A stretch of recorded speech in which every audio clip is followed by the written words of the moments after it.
Şeyx, bir dənə amin deyə Allah sənə afiyət versin. Amin. Bəs qardaşım, belə bir ricanı nə üçün elədin? Hər bir xeyir üzərində amin. Şeyx, Allah sənə lənət eləsin. Hə, bax, budur sizin üslubunuz. Mən elə ona görə dedim də, hər bir xeyir üzərində amin. Çünki onun nə deyəcəyini bilirdim.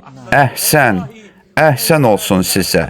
Bax, əmin ol ki, sən mənim qəlbimə sevinç saldın. Allah bilir, bax mən əlini məth edirəm. Sən isə mənim bu məthimə görə mənə nifrət bəsləyirsən. Yoxsa ki, siz Allah başqa mən nə demişəm axı? Yoxsa ki, əlinin fəzilətlərindən, əlinin məziyyətlərindən başqa mən nə danışmışam axı? Ona görə demişəm ki, Əməvi diktaturası üslubu indiki dövrümüzə qədər qalmaqdadır. Bax, gördüyünüz belə bir nümunə. Mən əlini tanımağın üçün Allah subhanahu və teala'dan sənin üçün hidayət və tövfiq istəyirəm. Yoxsa əmin ol ki, əlini sevməsən, qiyamət günü sən münafiqlərlə birlikdə olacaqsan.